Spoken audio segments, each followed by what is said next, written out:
Hemos estado durante mucho tiempo, ¿cierto?, orando por el ministerio carcelario.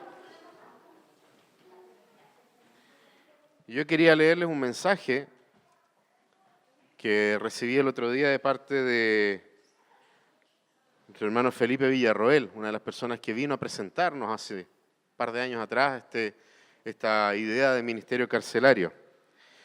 Son dos mensajes de parte del capellán de Colina 1, ¿no?, del lugar donde Dios nos permitiría poder trabajar. Dice, lo primero es esperar que salga la lista que ustedes nos enviaron para que Gendarmería la autorice. O sea, ya hay nombres de personas de nuestra iglesia en Gendarmería y estas personas tienen que ser autorizadas por ellos para poder entrar.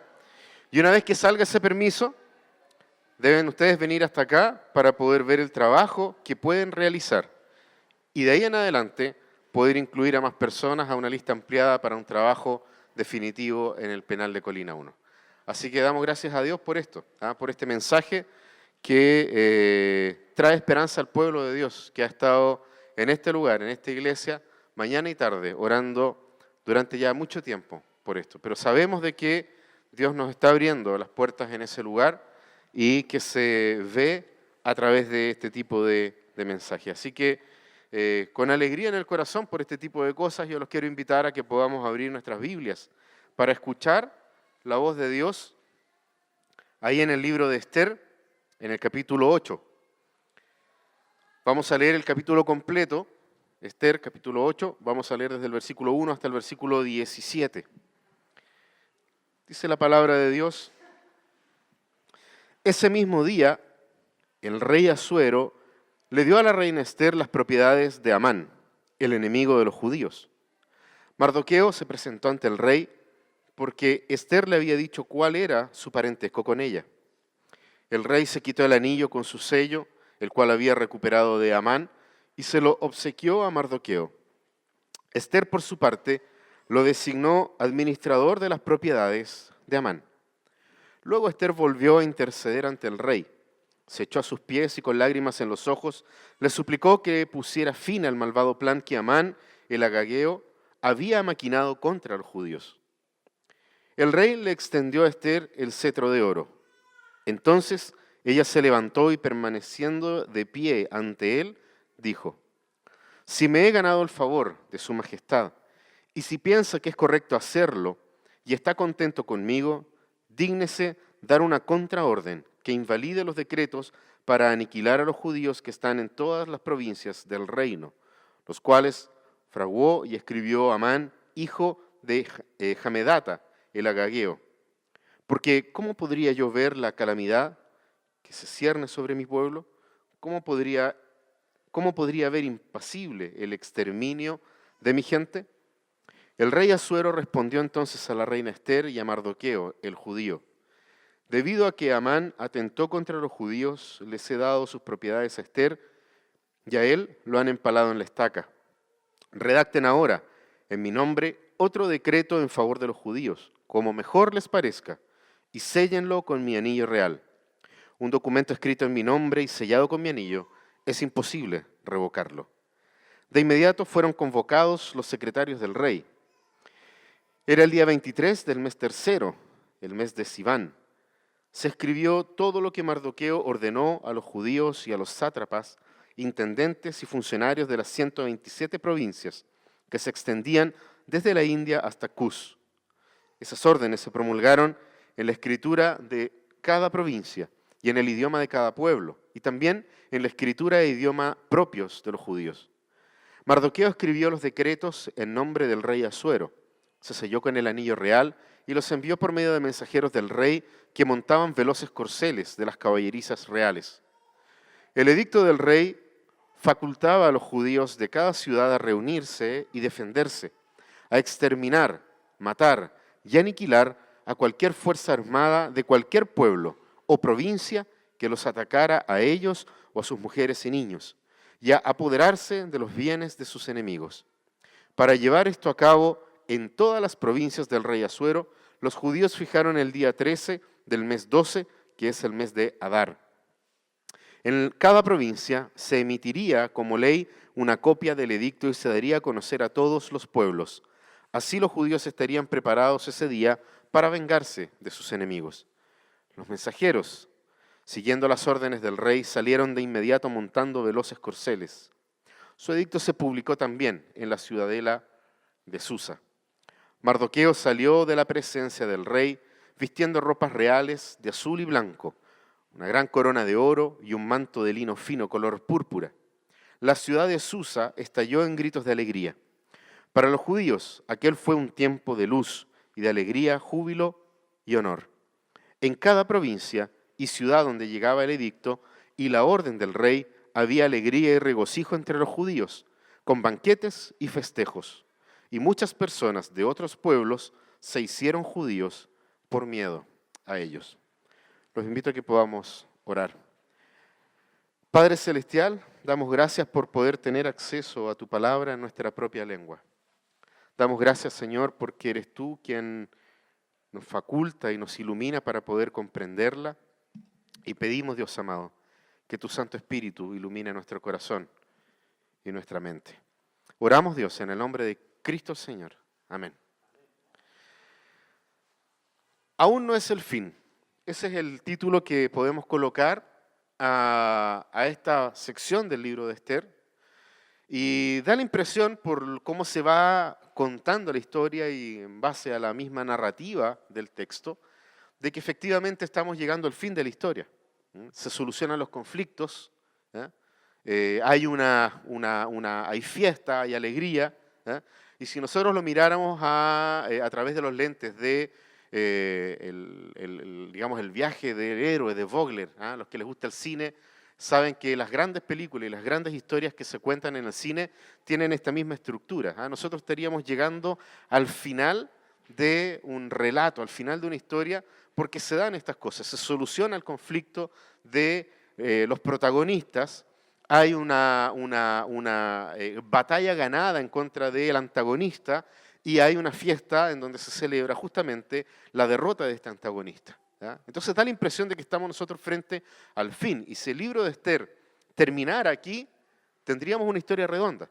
Sin lugar a dudas tendríamos nosotros una historia que tiene un comienzo, un desarrollo de la historia, un clímax de la historia, una vuelta digamos, en cómo se está contando la historia, y luego entonces un desenlace y un final feliz.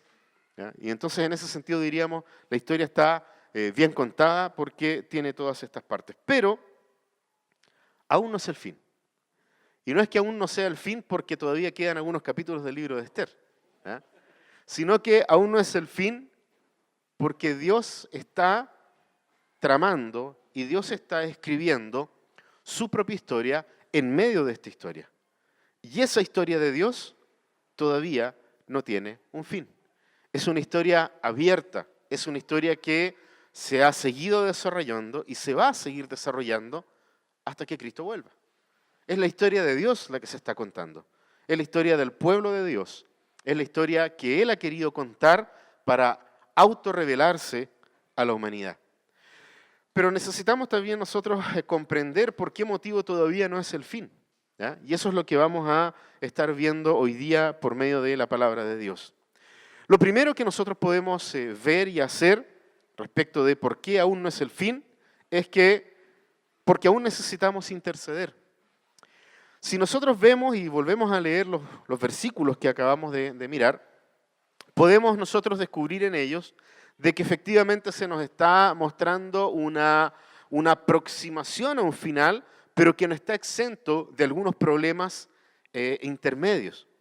Si nosotros, por ejemplo, vemos de que lo que sucede con Asuero, con Mardoqueo y con Esther, que de una u otra forma son los protagonistas de esta historia, nosotros vemos de que Asuero hace algo bastante interesante porque entrega las propiedades de Amán, la persona que era contraria al pueblo de Dios, entrega las riquezas de él a Esther. Y ojo que no eran pocas riquezas. No sabemos cuánto más tendría Amán, pero al menos sabemos de que él tenía 330.000 kilos de plata. ¿Se acuerdan de la historia? Cuando él dice, voy a entregar 330.000 kilos de plata a las arcas reales, y el rey le dice, quédate tú con eso. Si nosotros llevamos los 330.000 kilos de plata a lucas, a catch chileno hoy, estamos hablando de entre 80 y 110 millones de pesos. ¿Ah? Solo en joyas, ¿ah? Solo en plata. Así que no sabemos cuánta era realmente la cantidad del tesoro de Amán. ¿Ah? Pero si tenía él acceso a esto, es porque probablemente, y habiendo sido una persona muy importante dentro del imperio del rey Asuero, probablemente tenía mucha riqueza. Y eso es entregado en manos de Ester, que a su vez lo coloca bajo la administración de Mardoqueo, para poder hacer, ¿cierto?, para ir entretejiendo este final de la historia. Entonces ellos tienen hoy en día las propiedades de Amán. Por otra parte, Asuero sabe quién es Mardoqueo para Ester, ¿ah? Porque dice ahí lo que acabamos de leer, de que le revela quién es y que el parentesco que había entre ellos. Entonces le explica que es su padre adoptivo, ¿ya? Lo que no habían dicho desde el comienzo, se lo revelan ahora al rey. Y por otro lado, Asuero recupera este anillo real que le había entregado a Amán y ahora se lo entrega justamente a Mardoqueo. Pero hay algo que nosotros no podemos perder de vista, y es el hecho de que el edicto de muerte en contra de los judíos todavía estaba. Y esto ya a nosotros nos muestra una primera parte de por qué motivo todavía no es el fin. Porque la tensión dramática de esta historia todavía está ahí presente, continúa.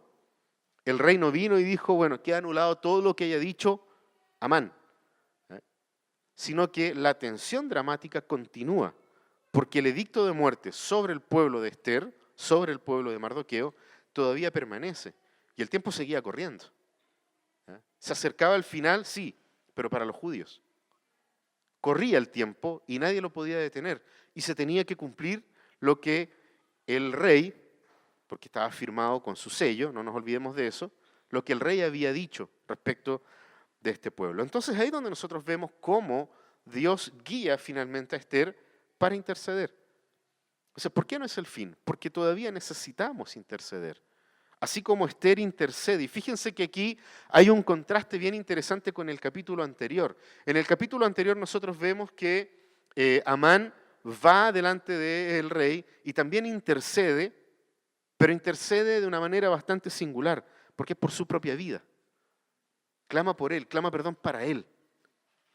Y nosotros acá vemos a Ester en una condición totalmente distinta, en un contraste. El libro Ester, lo hemos dicho, está lleno de contrastes.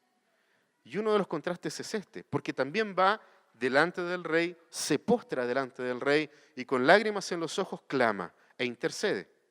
Pero intercede por su pueblo, intercede por los demás.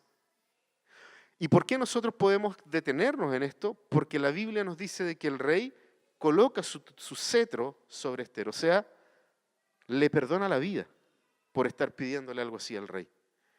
Ese contraste no lo podemos perder de vista. Dios permite que Ester, teniendo una actitud sumisa, como la tuvo también Amán, delante del rey, ella pide no por ella, sino que pide por el pueblo. Y Dios le perdona la vida al extender su cetro de oro sobre ella. De esta manera, Ester entonces está continuando en una intercesión permanente, sabiendo de que este edicto está presente todavía y que el destino final del pueblo de Dios es la muerte. Entonces, ¿qué es lo que dice ella? Por favor, ahí acompáñenme en la lectura.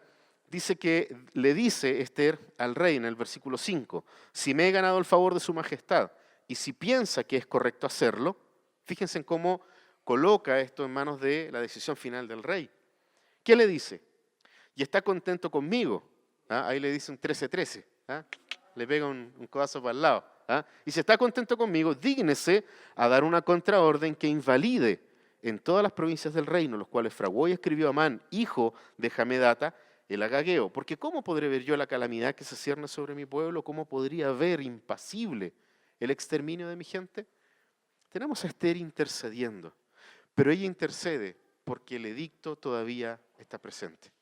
Todavía no puede ser el fin. Porque el único fin visible hasta ese minuto era el exterminio del pueblo de Dios. Entonces tenemos nosotros a Ester haciendo este trabajo, clama por su pueblo. Y hay un principio del reino de Dios detrás de esto, que justamente amar al prójimo, darse por el otro, arriesgar su propia vida para que otro se salve. Eso es un principio transversal para el pueblo de Dios.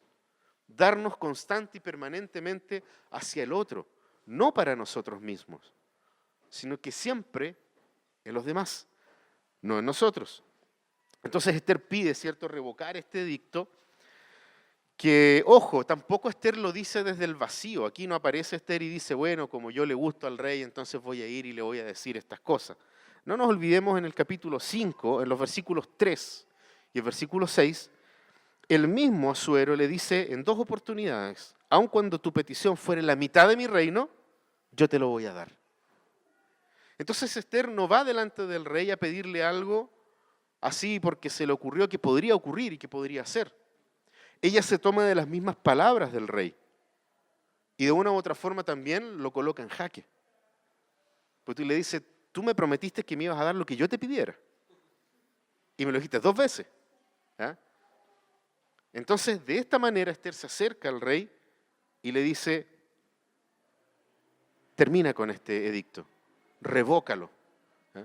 Y en ese sentido Esther lo intenta. Fíjense cómo ella no desestima la posibilidad de poder usar lo que tiene a mano.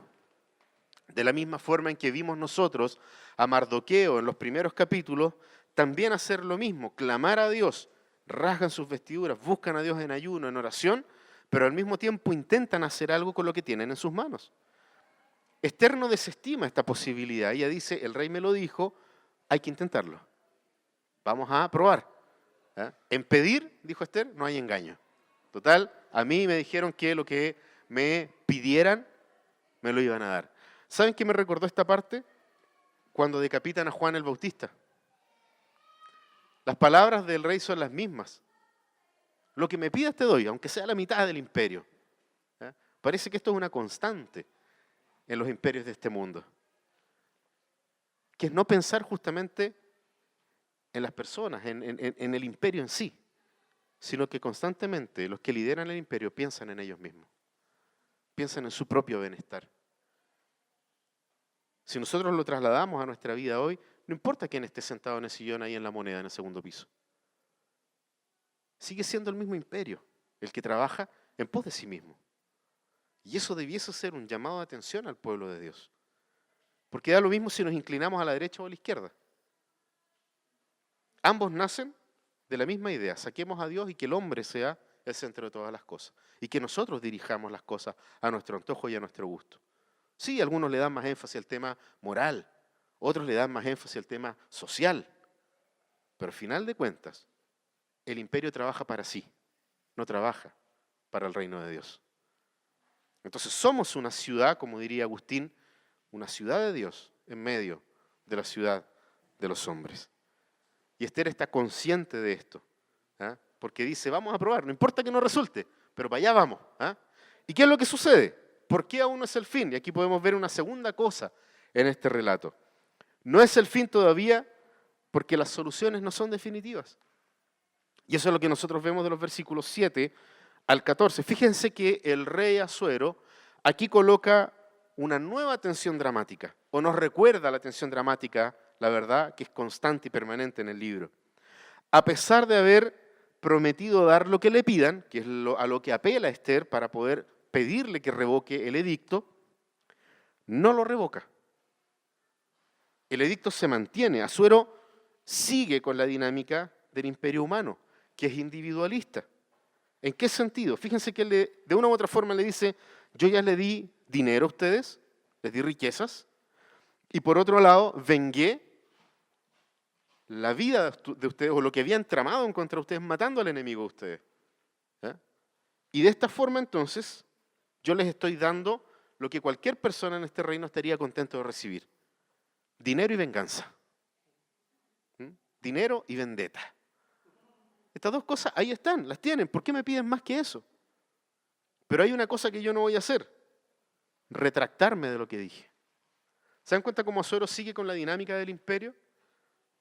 Él no está dispuesto a ceder en lo absoluto a la posición que él tiene delante de los hombres. Él no va a ser capaz de ir y decir, perdón, me equivoqué. Porque no es común del imperio humano reconocer los errores. No es algo natural para el ser humano reconocer los errores. ¿O acaso tú los reconoces cuando tú te equivocas? Nos cuesta. Necesariamente necesitamos ser humillados para poder reconocer nuestros errores. De ahí la práctica de poder pedir perdón a Dios por nuestros pecados cada domingo acá.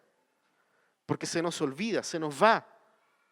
No somos capaces naturalmente como seres humanos de reconocer nuestros errores. Y aquí hay una máxima de esto. El rey Asuero le dice a Esther, te di dinero, me vengué de tus enemigos, no me pidas más. Yo, si tiene que ver conmigo, no esperes algo de mi parte, porque yo no lo voy a hacer. Era una reina, Esther. ¿Ya? Y esta reina fue la que le pide eso al rey. Y el rey le dice, estamos en un problema, porque yo no voy a ceder en eso. Tiene mi sello, tiene mi firma, y esto no va a cambiar. Entonces fíjense cómo todavía no puede ser el fin. Y no puede ser el fin porque las soluciones que se dan no son definitivas. Fíjense que Asuero, ¿qué es lo que hace el rey Asuero? Insta a elaborar otro edicto. Y aquí de una u otra manera, el rey Asuero coloca en manos de Mardoqueo la posibilidad de ser más inteligente que Amán. Porque de una u otra forma les está diciendo, este edicto tiene que ser mejor.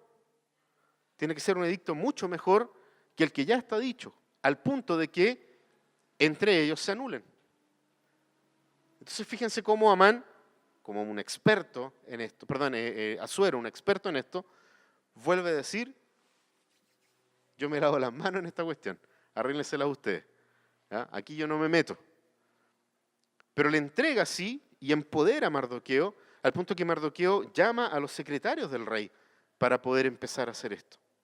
Y aquí nosotros vemos algo que, si bien es cierto, no es una solución definitiva, podemos ver el obrar y el actuar de Dios por detrás de esto. Porque Mardoqueo es claramente iluminado por Dios para poder escribir este edicto. Mardoqueo, no nos olvidemos de que él tiene noción de las Escrituras, al punto de que él sabe que los descendientes, o los ascendentes, de Amán, son personas que estuvieron en contra del pueblo de Dios y que en algún momento se peleó algún tipo digamos, de guerra santa entre estos dos pueblos. Y de una u otra manera, Mardoqueo lo que hace aquí es justamente eso, llamar a una guerra santa. ¿Ya? Y aquí yo me quiero detener, ¿ya? Detener de una manera bastante clara para poder mostrar justamente esta parte y no pensar simplemente que la Biblia nos da la facultad de poder andar matando gente por ahí. ¿Ya? No podemos perder eso de vista. Si bien es cierto, Asuero entrega a Mardoqueo esta responsabilidad y Dios lo ilumina, nosotros vemos acá cómo la palabra de Dios es traída por Mardoqueo, pero no es algo que simplemente Mardoqueo se le haya ocurrido a él. Mardoqueo pasó ya por el tiempo de pensar en él. Mardoqueo pasó por el tiempo. Nosotros vemos en todo el libro de Esther cómo Mardoqueo se arrepiente de lo que él había hecho mal y realmente busca a Dios en oración, en ayuno. Llama al pueblo a lo mismo. Pide Esther que intercedan por ella. Hay una función del reino de Dios y del pueblo de Dios en favor de quienes los están liderando en ese minuto. Y Mardoqueo, ¿qué es lo que hace aquí? Aquí hay ¿se acuerdan ustedes cuando en los Salmos vimos el concepto del quiasmo? Donde había una idea que se repetía después y al medio estaba en el centro la idea fuerza de todo ese texto. Aquí hay una figura quiásmica, no es por completo un quiasmo, pero nosotros vemos en los versículos 9 y 10 el qué y el cómo se ejecutó. Fíjense y acompáñenme por favor ahí en la escritura, versículos 9 y 10. Dice, de inmediato fueron convocados los secretarios del rey, era el día 23 del mes tercero, mes de Siván. Se escribió todo lo que Mardoqueo ordenó a los judíos y a los sátrapas, intendentes, funcionarios de las 127 provincias que se extendían desde la India hasta Cus. Estas órdenes se promulgaron en la escritura de cada provincia y en el idioma de cada pueblo, y también en la escritura e idioma propio de los judíos. Mardoqueo escribió los decretos en el nombre del rey Asuero, los selló con el anillo real, y los envió por medio de mensajeros del rey, que montaban veloces corceles de las caballerizas reales. Nosotros volvemos a ver la misma idea, el qué y el cómo se ejecutó, en los versículos 13 y 14. En cada provincia se emitiría como ley una copia del edicto y se daría a conocer a todos los pueblos. Así los judíos estarían preparados este día para vengarse de sus enemigos. Los mensajeros, siguiendo las órdenes del rey, salieron de inmediato montando veloces corceles. El edicto se publicó también en la ciudadela de Susa. Aquí hay una idea que se repite. Hay algo que es urgente, un mensaje urgente de entregar. Y entonces esto se repite en una primera parte, que fueron los versículos 9 y 10, y luego en el 13 y 14 se repite la misma idea. Y al centro queda, ¿qué es lo que decía el edicto? Que es justamente lo importante y lo de interés en esta declaración de guerra santa que hace Mardoqueo. ¿Y qué es lo que dice los versículos 11 y 12? El edicto del rey facultaba a los judíos de cada ciudad a reunirse, defenderse, a exterminar, matar y aniquilar a cualquier fuerza armada de cualquier pueblo o provincia que los atacara a ellos, a sus mujeres y niños, y a apoderarse de los bienes de sus enemigos. Para llevar a cabo esto en las provincias del rey Asuero, los judíos fijaron el día 13 del mes 12, el mes de Adar. ¿Qué es lo que está ocurriendo aquí? Existe efectivamente, y es el núcleo del edicto, un llamado a una guerra santa, a defender a las personas del pueblo de Dios, a defender los valores del pueblo de Dios y a defender el legado de Dios por medio de su pueblo entre las naciones. Pero aquí, yo como les dije, quería detenerme en esto. Porque esta es una batalla que se da en la Escritura y que se da en la palabra de Dios hasta la completa liberación del pueblo de Dios. Hasta la completa y absoluta liberación del pueblo de Dios. De ahí viene la idea que existen los judíos del tiempo de Jesucristo de que el libertador tendría que venir con mano poderosa y acabar a filo de espada con todos los enemigos. Eso es lo que esperaba el pueblo de Dios. Pero aquí es donde la historia de la redención, que está siendo relatada, esto es parte de la historia de la redención, nos muestra justamente que en Cristo ya no hay más una yihad, ya no hay más una guerra santa con filo de espada. En Cristo deja de existir la idea de imponer la ley de Dios por medio de la sangre derramada. En Cristo deja de existir la idea de una guerra santa por medio de la fuerza, sino que por el contrario, en Cristo la guerra ya fue ganada. Cristo es nuestro libertador. Ya no es necesario derramar sangre, porque Cristo derramó toda la suya por su pueblo. Y tiene sentido el texto que leía Laura hace un rato atrás cuando estábamos aquí. Podemos vernos derrotados, podemos vernos casi muertos, pero eso no es así. Porque Cristo contuvo en sí la ira de Dios hacia su pueblo, en favor de su pueblo y para preservar a su pueblo hasta que Cristo vuelva por segunda vez. Entonces todavía no es el fin de la historia de Esther, pero tampoco lo es para nosotros. Cristo es el inicio del fin. Él es el principio del fin de la historia. Porque al momento de venir, la historia gira en torno a Cristo. Y si gira en torno a Cristo, gira en torno a su iglesia. Y aquí no estamos hablando de relojes proféticos, aquí no estamos hablando de ni una de esas cuestiones. Aquí estamos hablando de lo que Él ya ha establecido y ha entregado a su pueblo para que nosotros podamos permanecer dentro de este mundo. Fíjense que como Cristo ya ganó la guerra, hoy, y aquí leo algo que, lo anoté para que no se me olvide, nuestra lucha no es contra seres humanos. Nuestra lucha no es contra el Estado. Nuestra lucha no es contra Rolando Jiménez. Nuestra lucha no es contra Pablo Larraín. Nuestra lucha es contra los poderes y autoridades, potestades que dominan este mundo en tinieblas, contra las fuerzas espirituales malignas de este tiempo. Esa es nuestra guerra, esa es nuestra batalla. Tengamos cuidado, hermanos, de por causa de querer defender los valores cristianos, terminamos odiando a nuestro prójimo. Porque si hay algo que Satanás quiere es confundirnos. No caigamos en el juego. Podemos vernos derrotados, pero la victoria es nuestra.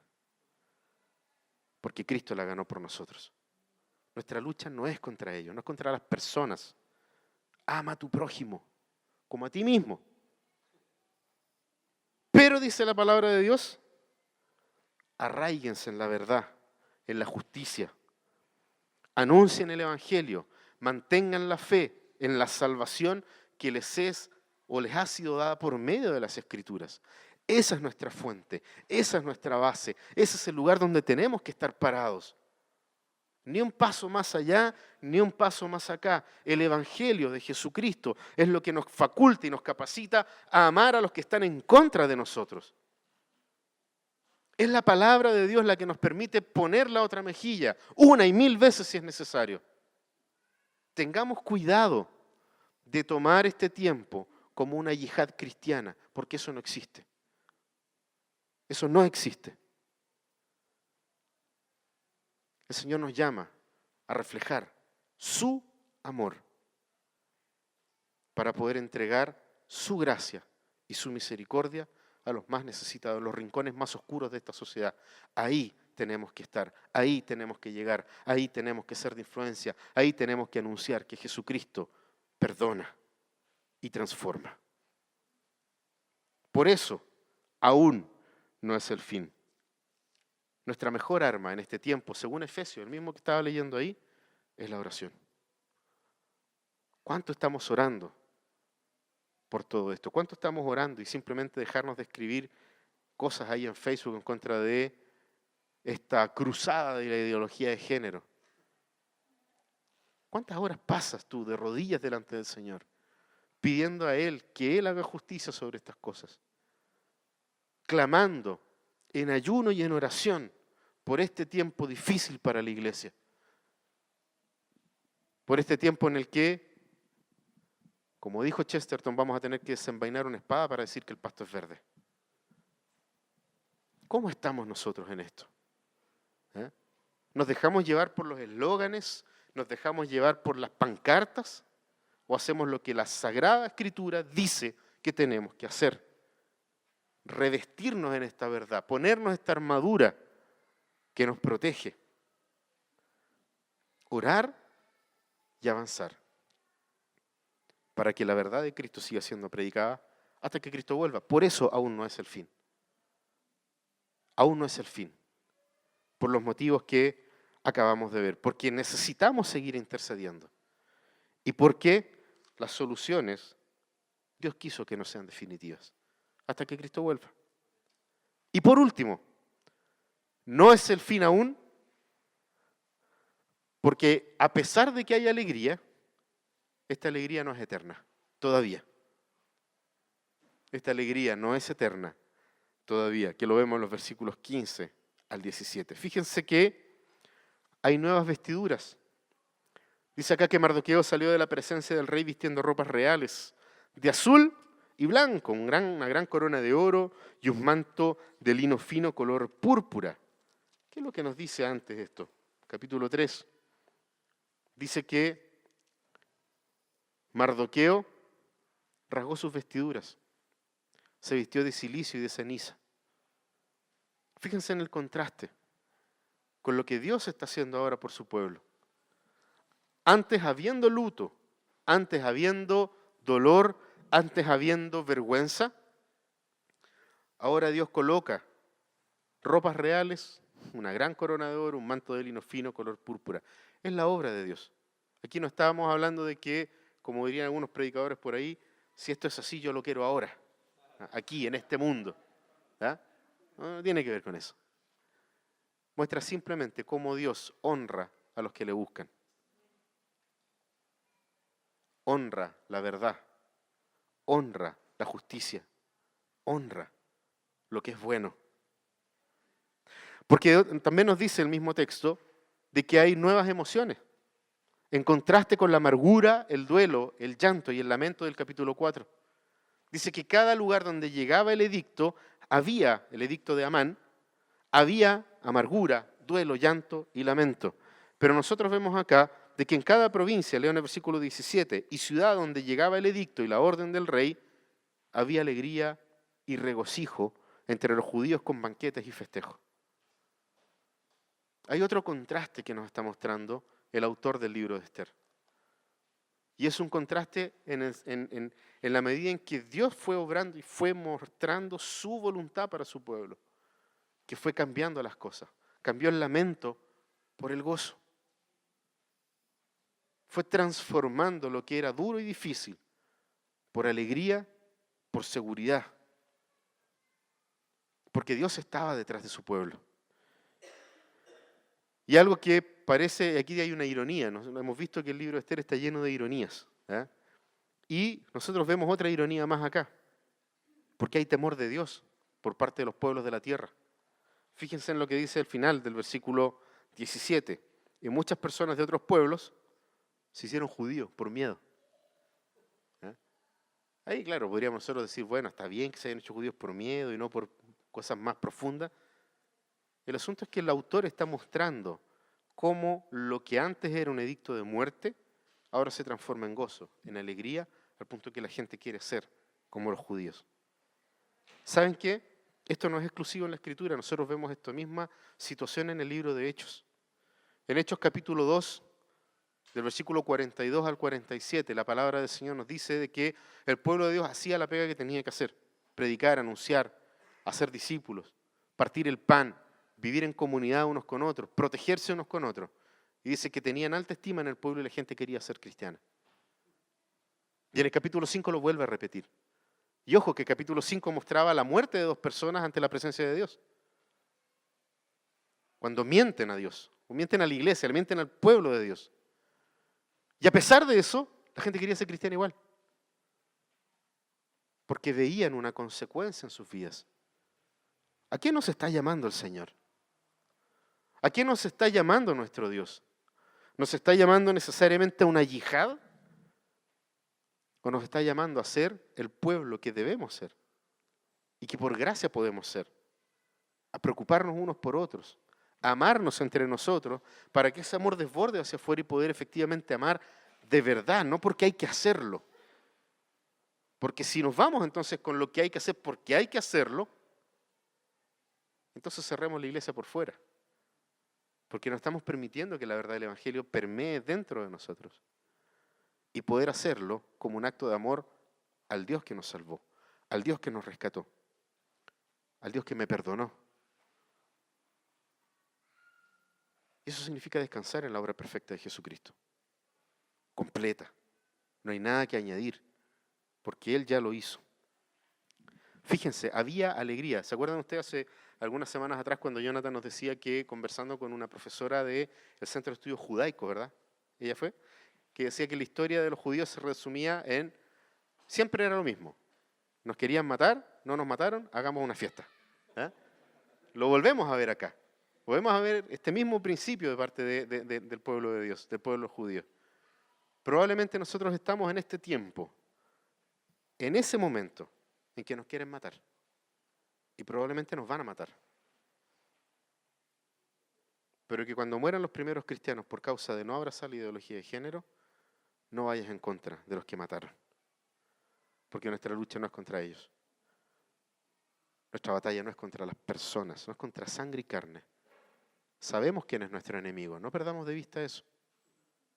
Y a ese enemigo se le vence buscando a Dios, clamando a nuestro Señor.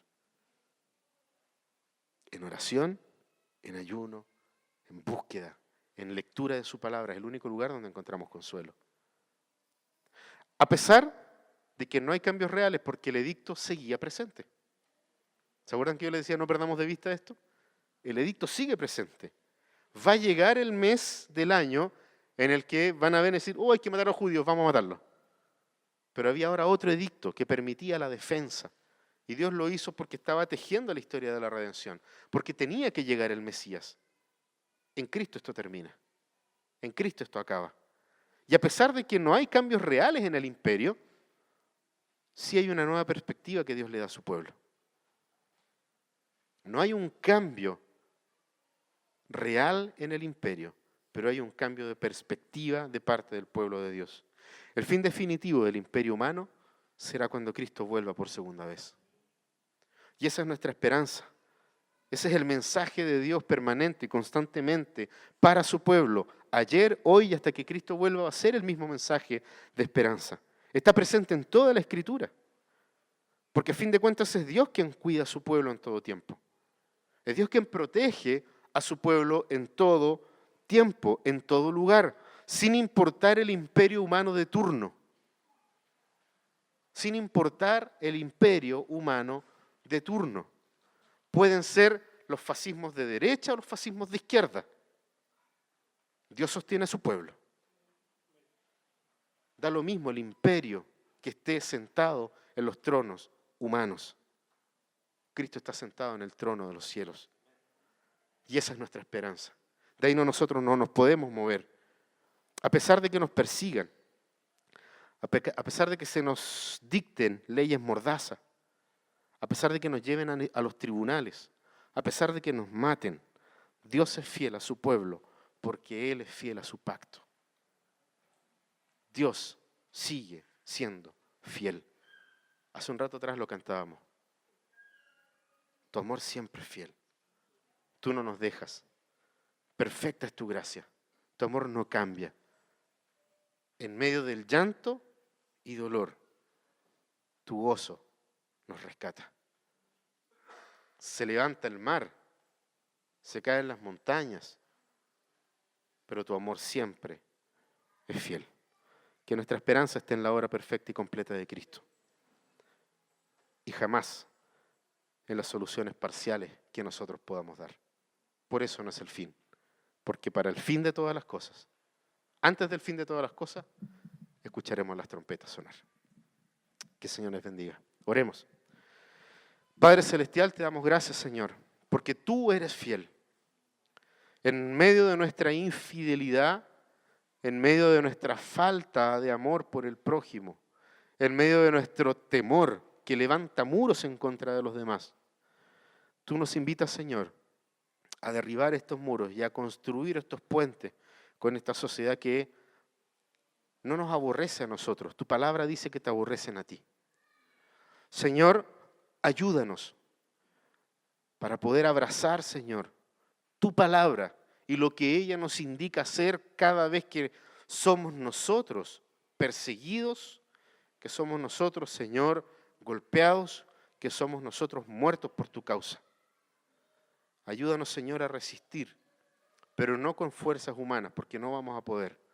Ayúdanos a resistir con las fuerzas que provienen de la cruz de Cristo, con ese evangelio poderoso que tu palabra promete, que es poder para tu pueblo, Señor. Danos, Señor, la oportunidad de seguir anunciando el evangelio glorioso de Jesucristo hasta que lo podamos ver descender desde las nubes. Oramos, Señor, en el nombre de Cristo Jesús. Amén.